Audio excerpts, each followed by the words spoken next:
우리 홍익대학교 우리 총장을 지내셨던 이학령이라는 분이 계셔요. 이분이 일제강점기 때 1년 동안 저 경남 하동에 군수를 지냈습니다. 일제강점기 때 군수를 지냈던 것이 내내 좀 미안하고 죄스러웠던 것 같아요. 그래서 이분이 나중에 공개적으로 참회를 하게 됐습니다. 적극적으로 친일을 하지는 않았지만 그래도 일제 시절 군수를 지냈다라는 것 자체가 친일을 한 것이다라고 그렇게 고백을 하셨습니다. 아마도 그런 마음들이 내내 있었던 것 같아요. 그래서 해방이 된 다음에 이분은 어떻게든지 좀 속죄하는 마음으로 살아야 되겠다 싶었던 것 같습니다. 그래서 군수로 지냈던 분이 아이들을 조금 이렇게 돌보고 가르쳐야 되겠다 생각을 했습니다. 그래서 초등학교 교사로 지원해서 해방 뒤에는 이제 저 시골에서 섬기면서 살았는데요. 이분이 학교에 도착해서 달구지에서 짐을 내려놓으니까 그 동네 아이들 어떻게 알았는지 사방에서 모여들더니만 그 선생님 짐을 막 옮기는 겁니다. 아, 교사로 살기를 참 잘했구나. 아이들하고 지내기를 참 잘했구나. 이런 생각이 들었대요. 그런데 그날 저녁에 이제 방에 옮겨진 짐을 다 풀어보니까 그 짐 속에 들어있던 도자기랑 사기 그릇이 다 금이 가 있더랍니다. 갑자기 후회되는 마음이 확 들더래요. 내가 고등학생들을 가르칠 걸. 그 다음날 아침이 되었어요. 이제 조회를 하기 위해서 나가고 있는데 마침 등교하고 있던 아이들이 새로 선생님이 오셨다는 소식을 듣고는 또 몰려드는 겁니다. 첫날이라서 양복을 이쁘게 새로 이렇게 차려입고 나왔는데 그 아이들 콧물, 흙이 다 새 옷에 묻었더랍니다. 그날 조회를 마치고 저녁쯤 되었을 때 선생님이 혼자서 이런 생각을 했답니다. 코 흘리게들 개구장이들하고 함께하는 삶, 그 아이들의 삶을 받아들인다라는 것은 나에게 어떤 변화를 요구하는 것일까 하는 생각을 많이 했다고 합니다. 그리고 나서 이분이 교사로 살아가는 동안 그리고 가르치는 동안에 늘 마음속에 품고 있던 몇 가지 생각이 있었대요. 그 내용이 뭔가 하면 아이들을 대할 때는 사랑이 있어야 합니다라는 것이었고요. 그리고 아이들을 만나려면 아이들의 감정 속으로 들어가야 합니다. 아이들을 만나려면 아이들의 생각 속으로 들어가야 합니다. 아이들을 만나려면 아이들의 요구 속으로 들어가야 합니다. 아이들과 하나가 되어야 진정한 사랑을 나눌 수가 있습니다. 이렇게 스스로 생각도 했지만 후학들에게도 그렇게 가르쳐 주었습니다. 학교에서만 그런 건 아닌 것 같아요. 교회에서도 마찬가지인 것 같습니다. 교회에서 우리가 아이들을 만나려고 한다면 우리가 먼저 그 아이들을 사랑해야 되고 받아들여야 하는 것이지요. 교회는 늘 만남을 강조하는 곳입니다. 사실 예수님하고의 만남, 하나님하고의 만남을 참 중요하게 생각하는 곳이지요. 그리고 이런 만남이라는 것은 그저 눈으로 보고 지나가는 그런 것이 아니지 않습니까? 우리의 깊은 곳이 서로 통하는 만남. 그렇다면 교회에서 아이들을 만난다라는 것도 바로 이렇게 깊이 교감하고 교제하는 것을 의미하는 것일 겁니다. 아이들을 만나기 위해서 아이들의 감정 속으로, 생각 속으로, 그리고 그 아이들의 요구 속으로 들어가야만 사랑으로 우리가 만날 수 있다라는 것을 꼭 기억할 수 있으면 좋겠어요. 예수님의 제자들 그 사이에 이런 논쟁이 한 번 있었습니다. 제자들 중에 누가 가장 큰 제자냐? 지금 예수님께서 예루살렘으로 가시니까 이제 예루살렘에서 왕이 되시면 우리 사이에 누가 첫 번째가 되고 누가 두 번째가 되어야 하느냐, 이런 논쟁이었던 것이지요. 그런 제자들을 예수님께서는 불러 놓으시고는 이렇게 말씀하신 적이 있습니다. 누구든지 첫째가 되고자 하면 모든 사람의 끝이 되어야 하고 모든 사람을 섬기는 자가 되어야 한다. 이렇게 말씀하신 다음에 제자들에게 어린아이를 하나 데리고 와서는 제자들 가운데 세우셨다 그래요. 그리고 예수님 말씀하시기를 그 아이를 안아주시면서 누구든지 내 이름으로 이런 어린아이 하나를 영접하면 곧 나를 영접함이고 누구든지 나를 영접하면 나를 영접함이 아니라 나를 보내신 분을 영접하는 것이다. 이렇게 말씀하셨다고 합니다. 여러분들 예수님을 영접하고 싶으시지요? 하나님을 영접하고 싶으시지요? 우리 성도들, 우리 믿는 사람들은 늘 하나님을 영접하고 예수님과 깊이 교제하며 살고 싶어 하지 않습니까? 이런 만남을 중요하다고 생각하지 않습니까? 그렇다면 예수님의 말씀을 따르시기를 바라요. 우리 신앙 공동체 안에 있는 어린 아이 하나를 여러분의 삶 가운데로 영접해 보시기를 바랍니다. 우리 공동체 안에 있는 가장 연약한 지체를 여러분의 삶 가운데로 여러분들이 품어주시고 영접하시고 만나주시면 그것을 통해서 주님께서 우리의 삶 가운데, 하나님께서 우리의 삶 가운데로 찾아오신다고 주님 그렇게 말씀하셨습니다. 특별히 2020년 어린이 주일인 오늘 여러분들이 우리 영신교회 안에 있는 사랑하는 모든 우리의 자녀들을 그렇게 품어주시고 깊이 만나주셔서 예수님과 깊이 만나시고 하나님과도 깊이 만나는 은혜가 있기를 주님의 이름으로 축원합니다. 예수님께서 그렇게 축복해 주시기를 그 부모님들이 바랬어요. 그래가지고 그 자녀들을 예수님께로 이렇게 데리고 왔는데, 그런데 이 부모님들 뜻밖의 장벽을 하나 만났습니다. 그 장벽이 누군가 하면 제자들이었어요. 예수님의 제자들은 그 부모님들을 가로막으면서 꾸짖었다 그래요. 이 꾸짖은 내용이 어떤 것일지 저희들은 알지를 못합니다만은 아마도 이런 내용이 아니었을까 싶습니다. 지금 예수님께서는 예루살렘으로 가시는데, 지금 예수님께서는 그 예루살렘에 가시면서 큰 일을 하셔야 되는데 이런 사소한 일로 이 길이 지체되어서는 안 됩니다. 제자들이 보기에 아이들을 쓰다듬어 주는 일, 축복해 주는 일은 시급한 일도 아니었고 중요한 일도 아니었던 것처럼 보였던 것이지요.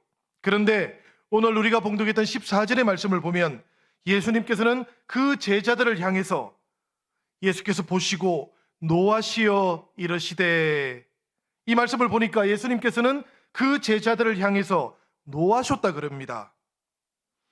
지금 하나님의 나라를 이루러 가는 이 중요한 길에 아이들은 중요하지 않다고 제자들은 생각했지요.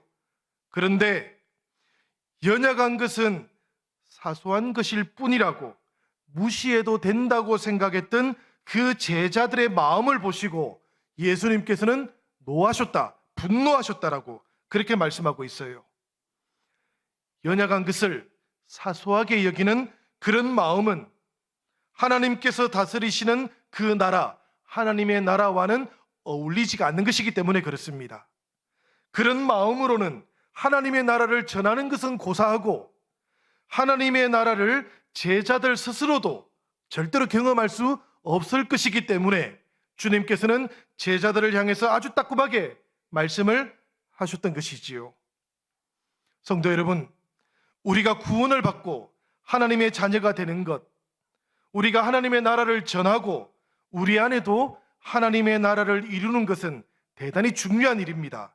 세상에서 이것보다 중요한 일은 없어요.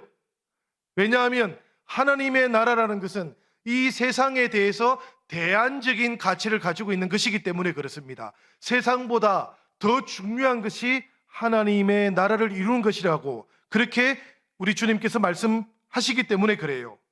그런데 여러분, 그럼에도 불구하고 우리가 꼭 기억해야 되는 것이 하나 있습니다. 뭔가 하면 이 크고 중요하고 가치로운 일을 위해서 우리가 희생해도 좋을 만한 연약한 존재는 없다는 겁니다. 연약한 존재는 어떤 경우에도 하나님의 나라를 위해서 먼저 돌봄을 받고 보살펴져야 되는 것이지, 하나님의 나라를 위해서 그것이 중요하니까 연약한 것은 무시해도 좋다고 하는 그런 하나님의 나라를 이루는 방법은 없다라는 이야기예요. 하나님의 나라가, 하나님의 자녀가 되고 하나님의 나라를 이루는 이 중요한 일은 가장 연약한 것을 가장 중하게 받아들이셨던 이 예수님의 마음으로부터 시작된다는 것을 우리가 꼭 기억하면 좋겠습니다. 가장 연약한 사람들, 가장 연약한 존재들이 먼저 사랑받고, 먼저 축복받고, 먼저 받아들여지는 공동체가 우리 영신교회가 되기를 바랍니다. 예수님께서는 그랬기 때문에 정색을 하며 제자들을 향해서 이렇게 말씀하셨던 거예요. 어린아이들이 내게 오는 것을 용납하고 금하지 말라. 하나님의 나라가 이런 자의 것이니라. 하나님의 나라가 어린아이의 것이라고 말하는 것이지요. 하나님의 나라가 어린아이처럼 가장 연약한 자들을 위해 존재한다고 그렇게 말씀하고 있는 것입니다. 그래서 예수님께서는 그 가장 연약한 어린아이들이 예수님께로 다가오는 것을 막지 않으셨던 거예요. 예수님께서는 아이들을 훈계하고 가르치는 데는 관심이 없으셨습니다. 먼저 껴안아 주셨고 손을 얹어 주셨고 그리고 축복해 주셨던 것입니다. 이 시대와 달리 예수님 당시의 어린아이들은, 우리가 성경을 보면 어린 아이들은 인구조사에서도 제외되었다 그래요. 왜 제외되었는가 하면 부모님의 소유물이라고 생각했기 때문입니다. 특히 가난하고 빈곤한 하류계층의 아이들일수록 더 무시를 당했다 그래요. 이런 어린 아이들은 자신들이 살아가는 세계에 대해서 기대할 만한 것을 하나도 가지고 있지를 못합니다. 아이들이 그것을 알고 있든 그렇지 못하든 예수님께서 보실 때에 그러했던 거예요. 이 아이들은 이 세계에서는 가장 소외받고 있는 존재구나. 예수님께서는 그렇게 생각하셨던 것이지요. 그랬기 때문에 하나님의 나라는 이런 어린 아이들에게 더욱더 필요한 나라고 더 간절한 나라겠다. 예수님은 그렇게 생각하셨습니다. 생각해 보시기 바래요, 여러분. 기존의 세상에서 가장 무시당하는 존재가 하나님의 나라를 가장 잘 받아들일 수 있는 것은 아주 논리적이고 또 상식적이지 않겠습니까? 예수님께서는 무시당하고 꿈을 이루지 못하고 심지어 꿈조차 가지지 못하는 그런 어린 아이들의 상황을 잘 알고 계셨던 거예요. 어린 아이들의 이런 상황을 잘 아셨던 이유가 있습니다, 여러분. 그것은 예수님께서는 그 아이들의 힘든 삶을 평소에 늘 주목하고 계셨다는 이야기예요. 그래서 이런 어린 아이들의 삶이 그 자체로 존중받지 못하고 어른들의 세계를 위해서 소모되고 있는 것을 보셨을 때 예수께서는 심지어 이렇게 말씀하기도 하셨습니다. 누구든지 어린 소자 하나를 실족게 하는 것보다 차라리 목숨을 끊는 것이 더 낫다. 예수님의 이 말씀은 어린아이를 향해서 하신 말씀이 아닙니다, 여러분. 어른들을 향해서 하신 말씀이에요. 특별히 어린아이들을 어른들의 세계를 위해서 소모시키고 있는 어른들을 향해서 하신 주님의 말씀이셨던 겁니다. 예수님의 이 말씀이 있은 지 2000년이 지나가고 있습니다. 지금 우리가 살아가고 있는 세계는 아이들이 좀 살만한 세계입니까, 여러분? 우리의 아이들이 충분히 꿈을 이루며 살아갈 수 있는 세계입니까? 꿈을 가질 수 있는 세계가 맞습니까? 유니세프에서는 해마다 세계 아동 현황 보고서를 발간합니다. 최근 몇 년간 발간된 이 보고서를 조금 보면 2017년 보고에 이런 내용이 나와요. 전 세계 3분의 1에 해당하는 3억 4,600만 명의 어린이들은 온라인에 접근할 수 있는 기회를 가지고 있지 못하다. 말하자면 디지털 세계로부터 철저하게 소외당하고 있다라는 보고가 있습니다. 이게 뭐 그리 심각할까 싶지요.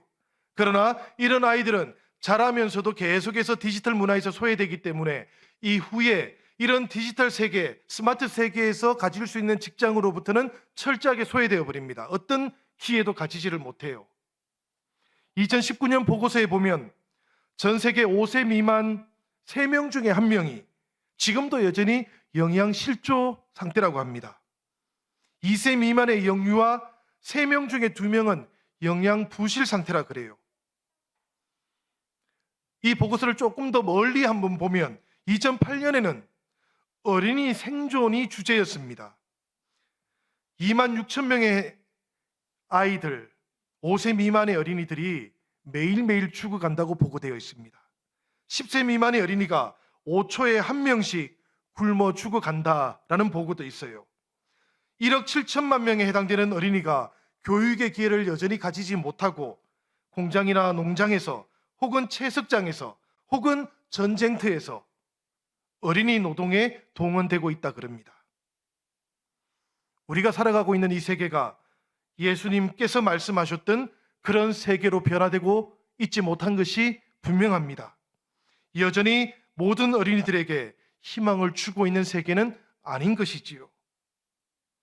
바로 이런 세계 속에서, 이런 현실 속에서 어린 아이와 같이 하나님의 나라를 받들지 않고서는 하나님의 나라에 들어갈 수 없다고, 하나님의 나라는 이런 어린아이와 같은 자를 위한 것이라고 말씀하시는 주님의 말씀을 우리가 다시 묵상하고 생각하는 것은 대단히 중요한 의미를 가지고 있는 것 같습니다. 예수님의 마음으로 우리도 우리 공동체의 아이들을 주목해야 되기 때문입니다. 우리 눈에 보이는 주변의 아이들뿐만 아니라 우리가 조금 더 시선을 넓혀서 우리 눈에 보이지 않는 아이들의 삶을 주목해야 되기 때문에 그렇습니다. 교회는 그래야만 하는 곳입니다, 여러분.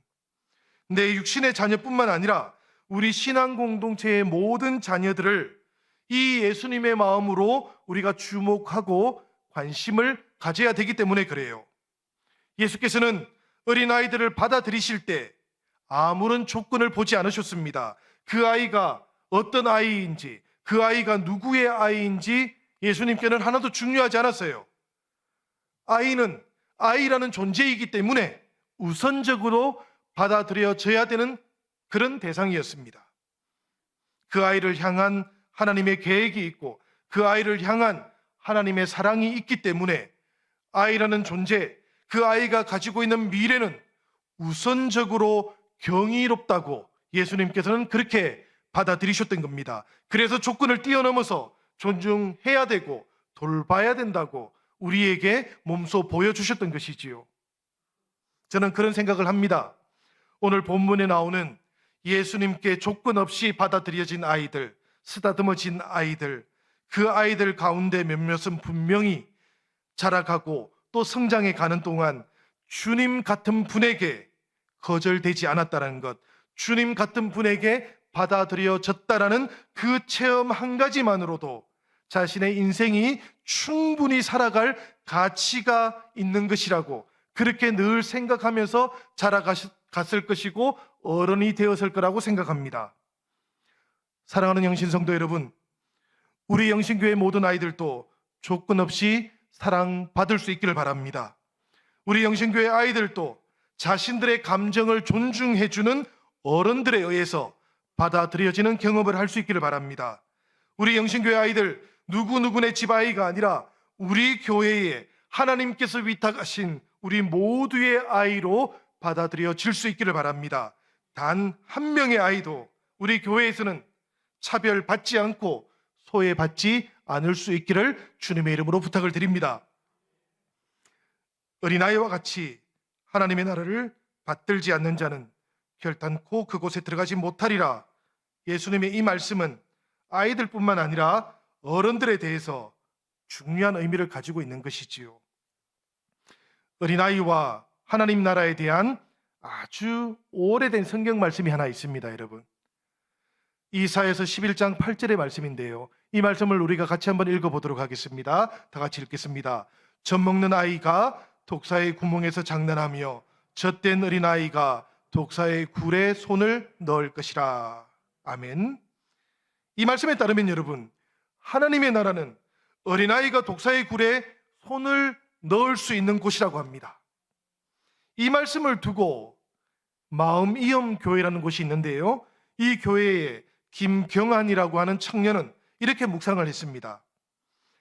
하나님의 나라에서 독사는 자신이 열심히 파놓은 굴의 입구를 허물어버리는 저 조그마한 손을 확 물어버릴 수도 있겠지만 그 아이의 연약함을 사랑하기 때문에 불편함을 참고 용납해 줍니다. 그리고 다 큰 성인들은 뱀의 불편함을 이해하기에 손을 절대 집어넣지 않을 것입니다. 하나님의 나라는 이렇게 서로를 배려하고 사랑하는 모습일 것입니다. 이 묵상 속에서 돋보이는 성찰이 하나 있어요. 그게 뭔가 하면 독사굴에 손을 넣고도 물리지 않는 기적에 대한 관심이 아니고 연약하고 순전한 그 순진한 어린 아이를 위해서 자신의 집을 깨뜨리는 불편함에도 참고 용납하는 그 독사의 배려를 바라보고 있다는 거예요. 어른이라면 뱀의 불편함을 헤아려서 마구잡이로 굴에 손을 집어넣지 않는 배려가 있는 곳이 하나님의 나라다라고 생각하는 이 어른들을 향한 어떤 자기 고백 같은 성찰이 대단히 중요해 보입니다. 이 묵상은 이렇게 끝을 맺어요. 비록 저는 아직 부족한 어린 아이와 같은 사람이지만 이곳에서 사랑받고 사랑하면서 살아가겠습니다. 이분은 교회라는 곳에서 하나님의 나라를 누리고 싶은 것이지요. 교회에서 하나님의 나라를 이루고 싶은 것이지요. 그리고 그 교회가 하나님의 나라가 되기 위해서는 배려하고 또 불편함에도 불구하고 배려해 주려고 하는 그런 마음, 그리고 또 자신도 배려받고 싶어 하는 이런 마음이 온전히 어우러져야만 하겠다, 그렇게 생각하고 결단하는 것이지요. 우리 영신교회 안에서 신앙생활 하시는 여러분들도 이런 배려하는 사랑을 하시기를 바랍니다. 그리고 이런 배려하는 사랑을 받으시기를 바라요. 그래서 이곳에서 하나님의 나라를 진정으로 체험하는 은혜가 있기를 주님의 이름으로 축원합니다. 독사굴에 손을 넣는 어린아이는 순진하고 단순하죠, 여러분. 생각이 복잡하지가 않습니다. 자신이 순진하니까, 순하니까 독사도 순할 거라고 생각하는 거예요. 다행인 것은 하나님의 나라에서 사는 독사는 순합니다. 저는 이런 생각을 했습니다. 예수님께서 어린아이의 마음으로 하나님의 나라를 받아들이는 것이 어른들에게 중요하고 필요하다. 하나님의 나라로 들어가기 위해서는 이 마음이 꼭 필요하다. 그렇게 말씀하시는데요. 어른이 된다는 것이 도대체 무엇일까 생각을 해봤습니다. 어른이 된다는 것은 조건을 많이 생각하게 되는 것 같습니다. 조건이 맞지 않으면 만나지 않고 받아들이지 않는 삶으로 점점 더 변해가는 것, 그것이 어른이 되는 삶의 한 부분인 것 같습니다. 그런데 여러분, 하나님에 대해서도 하나님의 나라에 대해서도 이런 태도와 자세를 가지게 되면 이건 큰일이지요. 조건이 맞아야만 받아들인다면 하나님의 나라를 누가 받아들일 수 있겠습니까? 아니, 하나님의 나라에 맞는 조건을 가진 사람은 누구이겠습니까? 성도 여러분, 어린 아이와 같이 하나님의 나라를 받아들이는 사람이 되시길 바랍니다. 어린 아이와 같이 하나님의 나라를 받아들이는 사람은 조건에 따라서 하나님을 받아들이는 사람이 아닙니다. 세상의 이해관계를 따지기에 앞서서 세상보다 더 권원적인 하나님을 맞아들이는 사람을 바로 이 어린아이와 같이 하나님 나라를 받아들이는 사람이라고 성경은 말씀하고 있습니다. 저와 여러분들 모두는 한때 다 어린아이였습니다.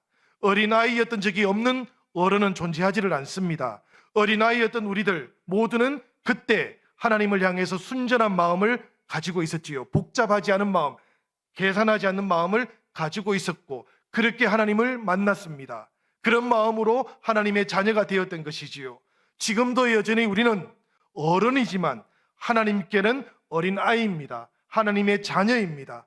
그때 품었던 우리들의 마음으로 하나님을 다시 만날 수 있기를 바랍니다. 2020년 이 어린이 주일이 우리 영신교회 모든 어린 자녀들을 위한 날이기도 하지만 특별히 어른이 된, 그러나 한때는 어린 아이였던 우리들 모두를 위한 날이기도 하다는 것을 기억하시기 바랍니다. 그렇게 순전한 마음을 회복하시고 우리 주님 앞에서 하나님을 만나시고 하나님과 새롭게 소통하는 은혜가 있기를 우리 주님의 이름으로 축원합니다. 우리 같이 이 시간 함께 하나님께 기도합시다.